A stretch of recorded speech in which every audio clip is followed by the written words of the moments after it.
Hi, this is Ellen Shuman, emotional and binge eating recovery coach with AWayOut.com, welcoming you to the A Way Out teleseminar series. We regularly interview cutting-edge authors and top experts in the fields of psychology, nutrition, exercise and lifestyle, and recovery from emotional and binge eating. We post these seminars inside our members circle so our members can listen to them at their own convenience. Today we're talking about what's in your way.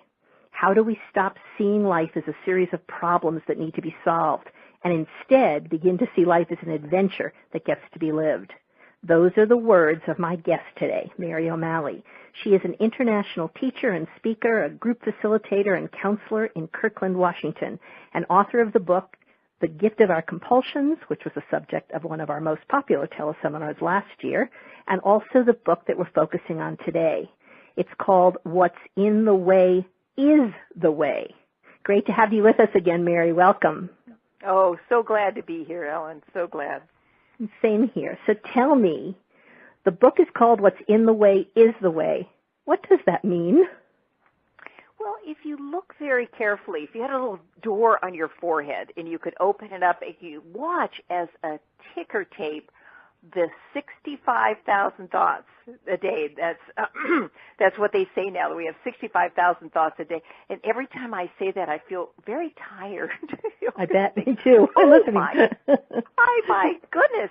But if you could watch, you could see very, very deeply that it's a little problem factory, this storyteller in your head. And I just invite people to imagine this big smoking factory and with this little conveyor belt, and it's churning out, the byproduct of this problem factory. And oftentimes the byproducts are as small as a grain of sand. We just don't like the length of the stoplight or how our hair looks today. But, also they can get bigger, like, my husband says I want a divorce, or the doctor says you have a lump, we have to check it out. Mm-hmm. And if you watch very carefully, you'll see that what we do is we do one of two things. We struggle with what we don't like, or we numb out from what we don't like. In fact, I have said in, The Gift of Our Compulsions, our core compulsion is to struggle. All the other compulsions are an attempt to numb out from that. So what's in your way is the way. People, I can't tell you how many people have said, oh, I love that title, because intrinsically we know what it means. It means that we can stop fighting with life or numbing ourselves out and start becoming curious about what life is offering.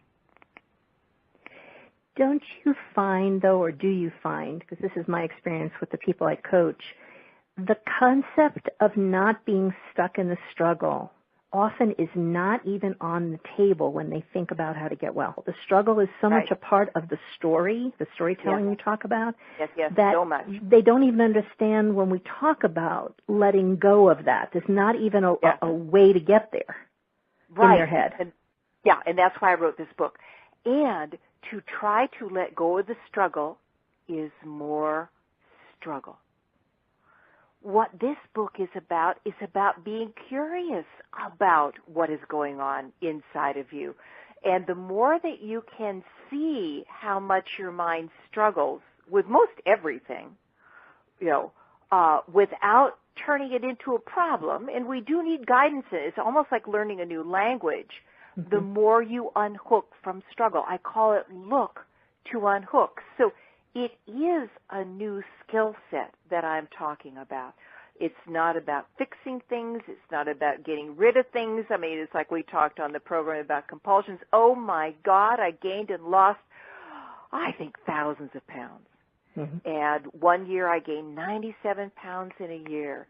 And now I've just been so even around food, and I eat really well for decades now. How did I get there? Not by trying to whip my compulsive one into shape, and whip myself into shape, It was starting to be curious about this whole urge to reach out and go for food. Now, food is mine. It could be tobacco. It could be busyness. It's one of our favorite compulsions. It could be the internet, whatever. But that urge to turn away from ourselves is where we get lost in the quicksand. And we need to discover in a very safe way how to actually be curious about what we are experiencing. You write about that moving beyond the struggle, into the joy of being fully alive, but that one of the barriers to that is that we often feel that somehow we're not okay. And you say that's a myth, that we're not okay. Why is it a myth, and why do you think so many of us feel this way? Because we all, at one time, there was no thoughts in our head. When we were first born, we were wide open to life. And as children, we kind of absorbed the worlds around us. And we were very, very vulnerable to what was going on. And there's that wonderful study that I put into the Gift of Our Compulsions about the baby rhesus monkeys at the University of Wisconsin in 1952. And they took baby rhesus monkeys away from their mothers at birth and put them in cages all by themselves. And they had to choose between a wire-form monkey where they had a bottle hanging from it, or a cloth monkey that they could hug. And 100% of the time. I know, it breaks my heart, but we learned something so important, Ellen, that connection is more important than food. And most of us were raised by what I call unconscious giants. So I interrupted you. The monkeys chose the cloth monkeys. 100% of the time. To cuddle, to feel connected. To connect. We are connectors. And where we are in evolution, most of our parents had left themselves a long time ago for ideas about themselves, ideas about life. And when we take on this separate self, that the foundations are pretty well formed by the time we're 6, Eckhart Tolle calls it the mind-made me, that the mind actually makes a me that we think we are. That's what struggles all day long. If we see at the core of it, it is based on fear. If you just open up that little door on your forehead, you could watch that ticker tape, you'll see that mostly it talks about fear all day long.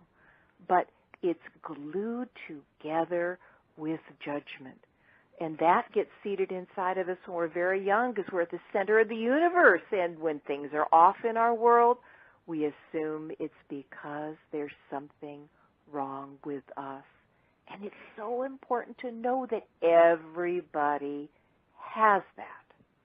And we're talking here about early childhood attachment issues as well, correct? This is about, whether or not the people, your caregivers who loved you, were able to reflect back to you, what you needed, and how few of us have had really functional parents who had the advantage of being taught how to give us what we needed. They had their own issues, as you said. They had their own stories that were in the way of their meeting our needs in ways that would allow us not to go to that place of fear that you just described. And that's why I can remember my first memories, I probably did it before then, was starting to overeat when I was 10.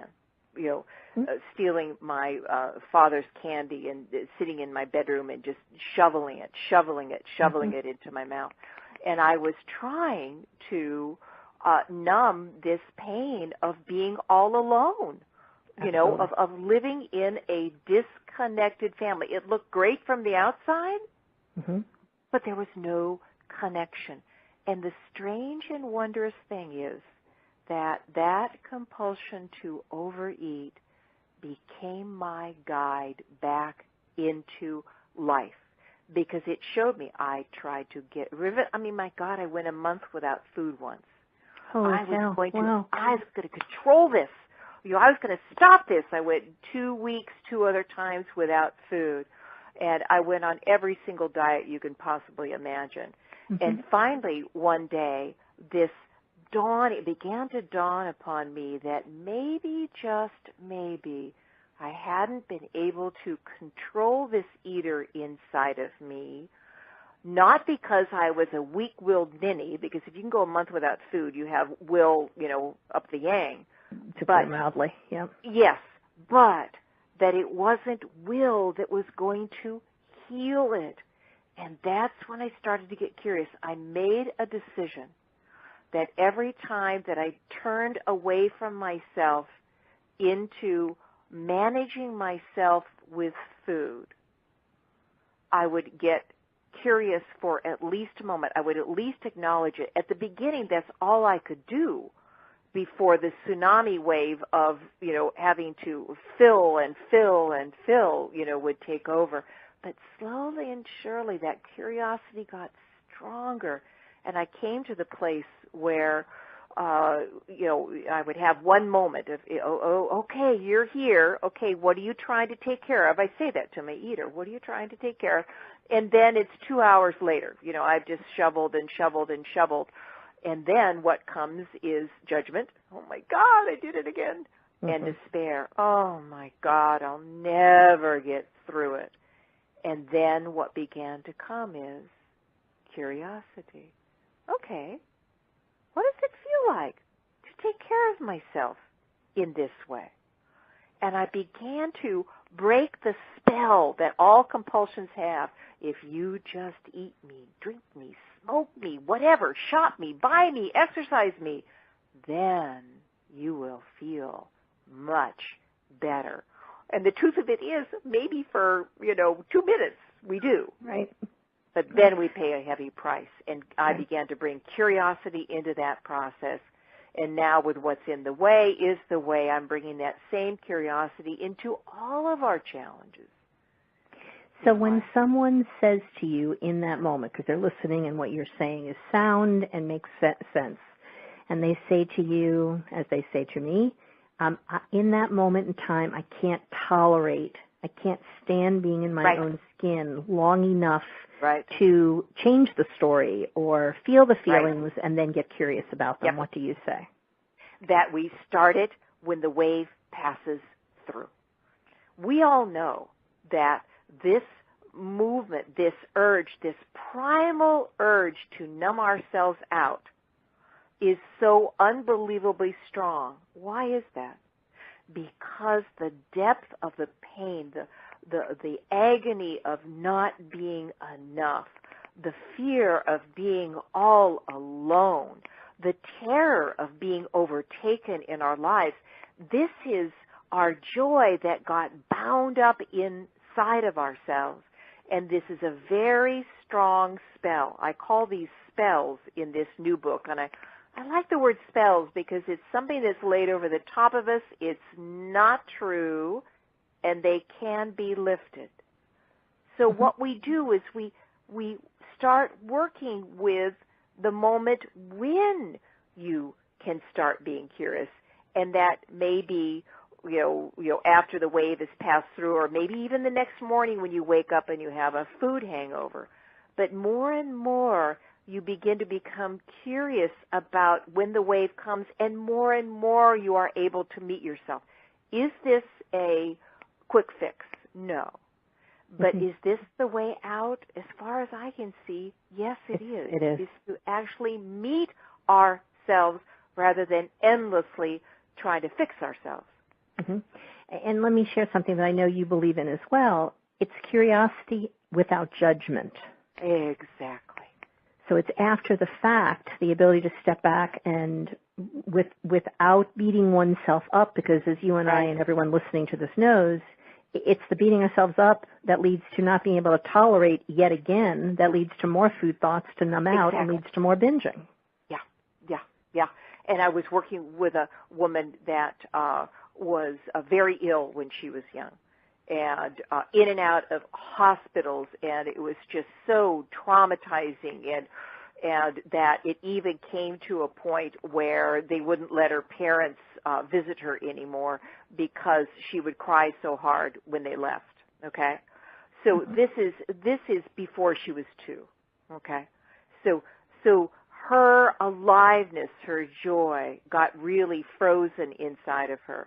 And of course, she's been, dealing with food issues her whole life and had a gastric bypass and now is eating her way, back. Right back up. Yep. Right back up again, because that's not the, you as Einstein. It does not fix this. It doesn't. It doesn't. Right. And we need to come at it at a different level. Einstein said if you try to solve the problem at the same level it's been created, you only create more problems. Right. As she is beginning to learn that when she turns to food, she's not dumb, she's not stupid, that this urge to turn to food is just like if you get cold, your body shivers. Or if you get hot, your body sweats. That the mind is just like that. It wants to keep balance in our lives. And when these deep feelings that got frozen inside of us when we were very young come close to the surface, I love to say that our compulsions are like lumbering beasts with an IQ of 55 that are on automatic pilot. And it says, eat the thing, drink the thing, or you will die, or smoke the thing, or whatever. When she began to hear that she wasn't bad or wrong for doing that, and that what is it trying to take care of, that was an interesting question to ask, and more her heart is opening to this little girl that so much was frozen inside of her. And then her father, who is quite elderly, had what they thought was a heart attack, and he lives in another state. And she immediately got on an airplane. As soon as she got to the airport, she went and grazed at the candy counter. Makes perfect sense, doesn't it? It does. And when we talked 3 days later, she was in so much fear. Remember, this storyteller is based on fear. Oh, my God, it's back, it's back, it's back. She's had a break from it for a long time now. And judgment, oh, my God, why did I do that? What's wrong with me? And, and so on and so forth. And by the end of that conversation, her heart was open again. It made sense to her. It was totally out of the world of judgment. And she was curious again about this little girl inside of her that got frozen all those years ago, that possibly losing her father brought up that same energy of her parents leaving her over and over again at the hospital. It literally triggers a pathway in the brain. Yes. A neural fiber that's connected all the way back to that original pain. And you just said something really important that I want to point out, and I promise to those of you who are listening, I'm not trying to sell my services or Mary's services. But what you just described is why it's so important to find somebody with whom you can do this work. Right. Because without somebody to challenge the original thoughts and pathways, that ticker tape, those stories that you talked about earlier just keep playing over and over again without interrupting them and opening to the possibility that maybe you could view this differently. Yes, that's it. View it differently. That's what happened to the woman, in that conversation. And for me, the word challenge doesn't work because, oh my God, these are such, if I can't tell you how many people have said to me, oh my God, what I'm going to say to you is so ridiculous and it's stupid and it's silly. And it's not at all. Right. It's just that very young part of ourselves that needs to be heard. And we have to be very, it's almost like working with a very shy, formerly abused baby deer. So I would use the word invitation, an invitation to begin to look at this differently, an invitation to take it out of the world of judgment. Oh my God, I ate again, to, oh, who's here? And what are you trying to take care of? And this is a very big question, but what do you think blocks us from a willingness to do that healing work, to healing our fears and our anxieties and often the shame that comes hand in hand with this problem? Well, I say the core of it is that when we were young, we were wide open to life, and we knew it's magic. It's very mysterious. I mean, just go be with a young child. Go to a park with a young child. Everything is brand new. And all of us were scared out of that. All of us had experiences. Even if our parents loved us, we had experiences. The example I love to use that is just so very basic. You've just learned how to crawl, and you've gotten into the kitchen, and you open this cupboard door, and there's this shiny thing, and you don't know it's called pots and pans. And oh my God, this is just so fascinating, the light, and it changes, and you put it down, and then you grab another one, and you look at that, then you want another one, so you drop that one, and it hits the first. Oh, what interesting music! And you start hitting the two together, and around the corner becomes your mother going, stop that! Bang! And, yeah, and you could feel the child. I mean, all of us had this experience over and over and over again. We were ripped out of connection with the wonder of being alive. And I don't care what it is that you long for, a Maserati, a bigger house, a better mate, a slimmer body. What we really long for is this connection with life. And in my experience, having gone as far as you could go into darkness and still survive, what's in the way is the way, that the challenges of our lives are tailor-made to bring up all of this frozen energy inside of us, the not enoughness, the terror of being overtaken of life, the anger, at life, the fear of being alone, that they are all designed to bring this up so we can see them, like Einstein said, meet them at a different level. And when you actually say, oh, the scared one is here, rather than I am afraid, that's a moment of freedom. This concept, I love what you're saying. It matches this concept that even though I have a thought, I am not my thought. Mm-hmm. Mm-hmm. The thought is just a thought. It's not inherently who I am. I had a moment of fear, but that doesn't mean there's something that I have to be afraid of in this moment in time. Yeah. And that's this idea. You again, there's so much in this book, and people heard me gush about the first book, The Gift of Our Compulsions, that you wrote. I'm going to gush about this one too. There's so much in what's in the way is the way that there's no way we can cover it in this brief seminar. But I picked one particular chapter, and we've touched on the curiosity piece, but you talk about 4 tools of awakening. Yeah.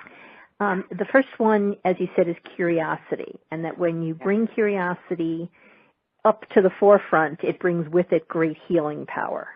Great. Is there anything that we didn't talk about curiosity that we should add? Well, let me just speak just a little bit about how this operates. Okay, cool. So my mother decided that they went through a horrible divorce, separated when I was 10, divorced when I was 12, and my mother decided that my father was trying to make her go insane by hiring a man who she called Kilroy, this imaginary man. I mean, it never was true. She had this until she died. Even after my father died, she still believed this, that he would come in and whenever we were gone and move something in the house. So we would come home from school and one of us would have left a spoon on the counter from breakfast. She would go, Kilroy. Oh, Kilroy has been here. Wow. So I grew up in great terror. Great, great terror. And I tried to eat it away. I tried to drink it away. I tried to drug it away. I went to mental hospitals. When that didn't work, I tried to kill myself 3 times. Then, a couple of years later, a teacher came into my life that taught me about curiosity. It was more of an intellectual kind of curiosity, but then I had the very good grace of meeting Stephen Levine. And that was when I began to actually be with this fear. I had tried to fix it. I tried to get rid of it. I never said hello. So where we first learn to do that is in our bodies, because children really express through their bodies. And so this very young, bound-up energy that fuels our compulsions, it expresses through our bodies.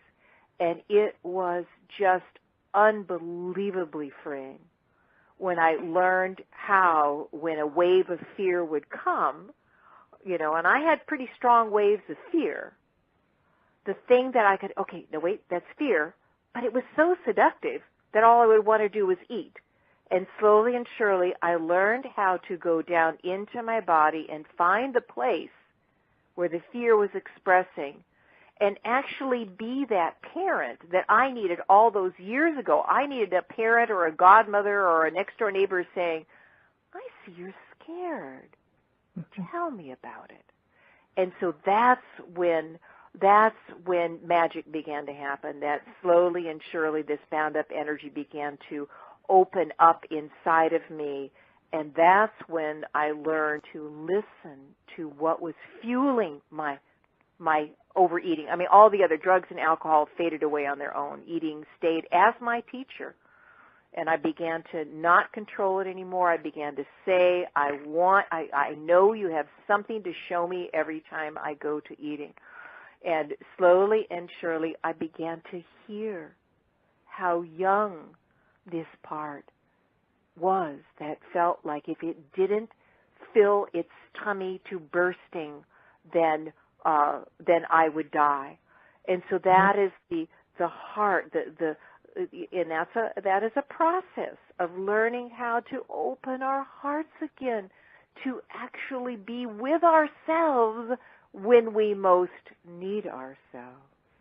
And for people who are listening, I know you and I both want people to know there really are tools that we teach that help people in those moments make this easier. I'm thinking if someone's listening to this, it may be a little overwhelming to imagine letting those feelings just occur and not being, you use the word, you would die. I used to say the same thing. I thought I would be annihilated if I let the feelings up and I felt them. And guess what? It didn't happen.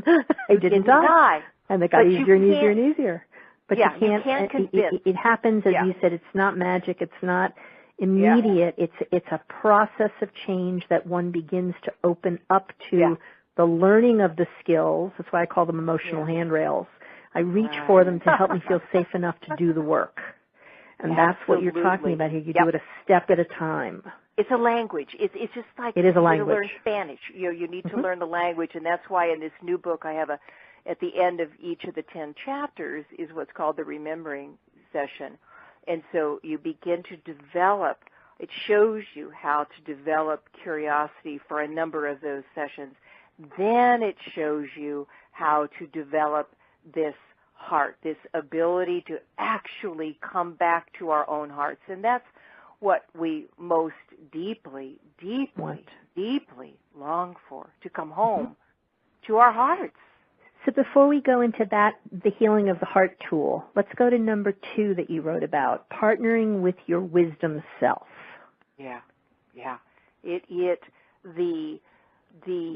I speak from the living experience of it. When I say that I barely survived the kind of darkness that I took on, I barely survived. But then life showed me this pathway back to ourselves. And one of the greatest illusions we have in life is we're all alone. And what I like to say is, well, let's see it. One time you were one cell, and it was so small you couldn't see it with a naked eye. And it developed into 70 trillion cells, and now they all work together without a thought from you.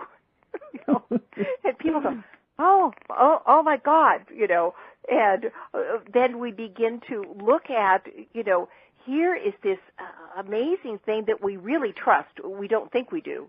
It's called life, the intelligence of life, that brings spring forth out of winter, that heals the cuts on our skin, that I'm looking out. I live in the Pacific Northwest, and all the rhodies in my yard are in full bloom. There's pinks, there's reds, there's purples, there's whites.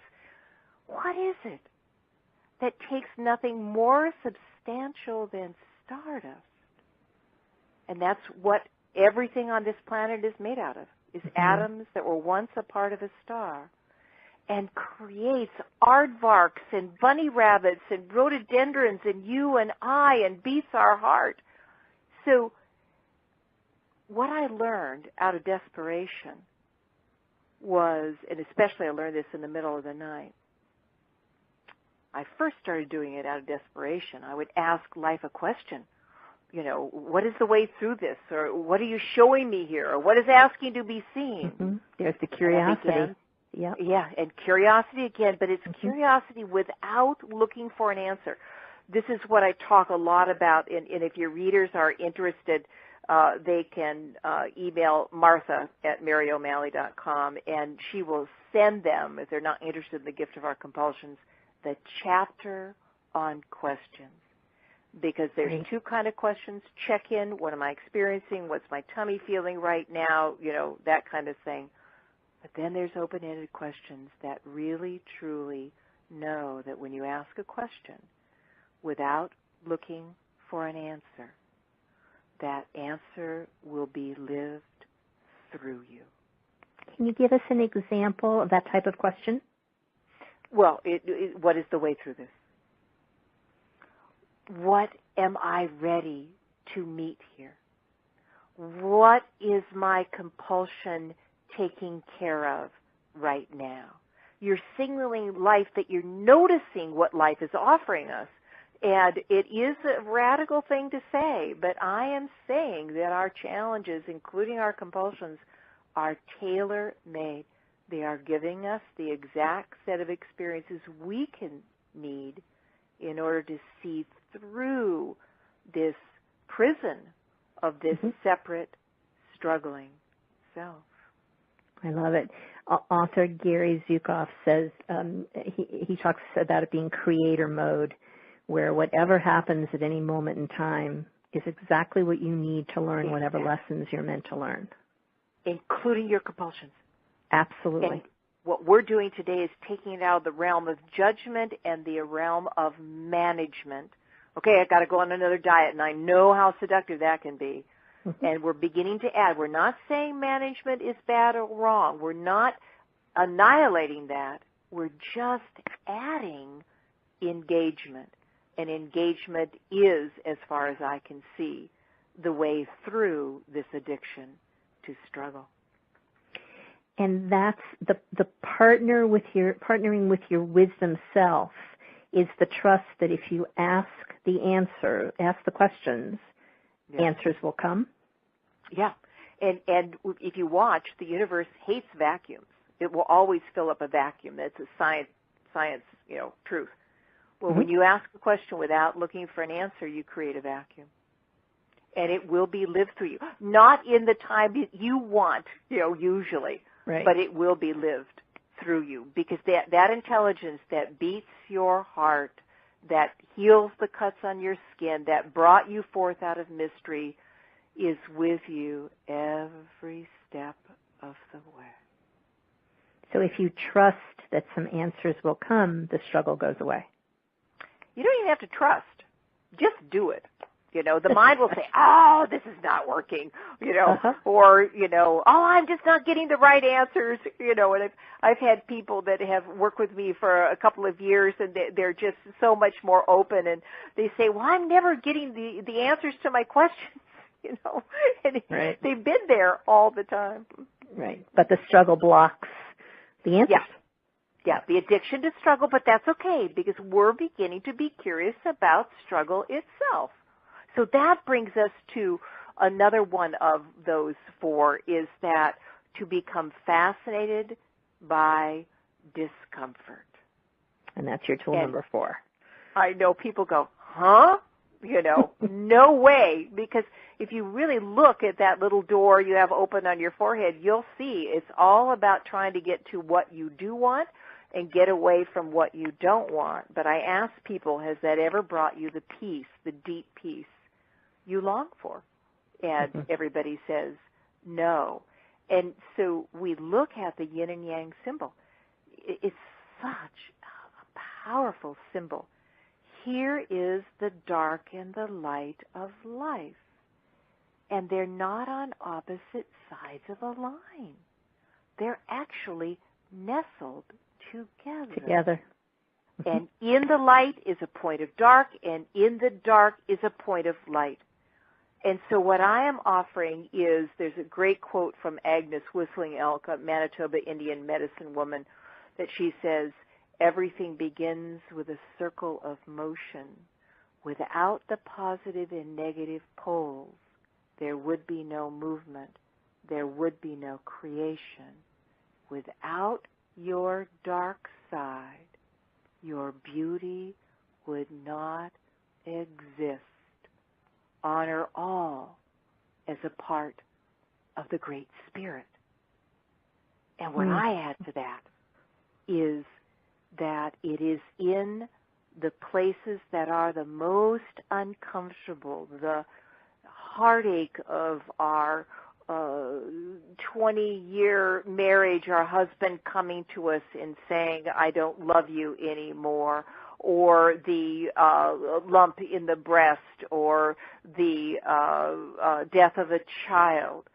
What we're beginning to learn how to do is actually be curious about what that brings up inside of us, because the greatest challenges bring up the greatest spells that we have taken on, these spells of fear and not enoughness and non-trust, and the feeling that we're separate from life. Nothing could be further from the truth. Right, it's all connected. And through all of what you just spoke about, Mary, that's how the healing of the heart happens. All the healing eventually happens in the heart. You know, I was interviewed for a really interesting book called M-Braining a number of years ago, and the M stands for multiple braining, and they took 600 of the leading edge research studies that have shown that we have three brains. You know, and more science is talking about this gut brain. You know, we're hearing a lot about how, you know, the bacteria in your brain and your gut brain really affect your head brain. You know, they're all connected. Our head brain and then our heart brain, and all the research is saying that our main brain is the heart. And yet for most of us, this brain was shut down when we were young. We closed. To help us feel safe. Exactly. And the horrible pain is that we closed our hearts to ourselves. That's why I could break my own arm and try to kill myself 3 times and then feel a horrible failure that I was even a failure at suicide, because my heart was so closed. And this is, you can't open the heart, because the heart's always open. We just don't see it. And this work really is about coming home to our hearts. Would you say that's the biggest truth, the biggest shift you made, was coming home to your own heart? Yes, by far. Well, coming home to my heart, that brought me back to life, to the absolute magic and wonder of life. Do I live there all the time? No. I have 2 very, very close family members for the last year and a half have been very ill. But I don't know what I would have done with this kind of work, because I call it becoming a tightness detective, that sometimes my heart was just so, it just actually literally hurt. And everything inside of me wanted to tighten down around that. Of course, then I wanted to eat. So now my eater has been more here lately, but it's now my guide. It shows me when I am cutting myself off from life and from my heart. And so I get tight and I go, oh, and then I bring curiosity and I ask questions, and slowly and surely it all opens back up again. So there's an ebb and flow that you're now mindful of when you know we call them setback warning signs in our practice. Right. You catch it. Yes. And then you're able to reopen to all of the wonder, all of the curiosity. Yeah. I love it. And even the wonder of if it's a wave of the pain. compulsion. Yeah, right. even of Right. the pain, and that's why I call it becoming a tightness detective, because you begin, the more you come back home into your body, the more you begin to, your body will tell you far before your mind will that things are starting to tighten, and that's the road to the lumbering beast with an IQ of 55 that says, I must eat or I will die. And then we can come back, we can soften it, we can open it, we can bring whatever is upset in that moment back into our heart. And we can promise those people who are listening to this who say, I don't have a clue what I feel in my body. I couldn't recognize that tightness. Just know that goes hand in hand with the challenge or the compulsion that you've had, because our goal was to be disconnected, and we do feel in our bodies. But we've gotten so good at disconnecting that we're not even aware, but I promise you can bring that back. When people have heard me say this before, that when therapists used to say to me when I was working on my recovery, well, Ellen, if you don't have the words to describe the feelings you're experiencing, can you say where you feel in your body? And I would say, I couldn't tell you where I felt something in my body if it bit me in the butt. I mean, I just had no connection. And today, that's one of the greatest clues. The first place I feel things, before I can even intellectually or on a feeling level in my heart grasp it, I can catch the physical body sensation. And that's a pathway in your brain and your body that heals when you begin to do what you're describing, Mary, which is be willing to be curious and open. And I invite people, and we have to actually honor exactly where we are. This is not a thing that you can rush, and I oftentimes invite people that before they get out of bed in the morning, they find 3 different sensations. We're not looking for feelings even. We're just looking, okay, right foot is cold, there is a tickle on my chin, and I have a slight ache in my head. So we begin to train the mind to be curious about sensations, and we have to be so respectful because we want to come back to life more than we can possibly know. And yet, that storyteller, the struggling self inside of us, got scared out of life. And so we need to be very gentle and very, very kind with it, as we bring the attention back into our immediate experience. That's what recovery looks like. And if anybody wants to learn more about this, I highly, highly, highly recommend all of Mary's books, specifically the one that we're talking about today, is What's in the Way is the Way. Mary, also give Martha's email address one more time if anybody would like to get that chapter from you. Right. About Martha, the questions? Yeah, Martha at Mary O'Malley, MaryO'Malley.com.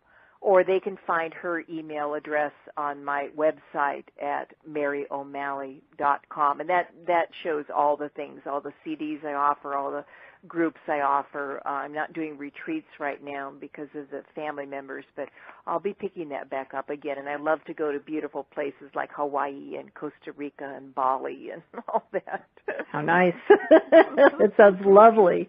And the books, for those who are interested, and the CDs are actually purchasable right on MaryO'Malley.com. And at Amazon and Barnes & Nobles, and not the CDs. The CDs are only on my website, but the books are, on most bookstores. Yeah. Excellent. Mary, as always, thank you. I always learn from you when I have the privilege of doing these interviews with you, so hopefully we'll do more in the future. And thank you, and I hope your family members and all that's going on with them resolves in the best way possible. I know that pain, and it does open your heart to the love you feel for them, doesn't it? It does, deeply, and the preciousness of this moment. Right. Yeah.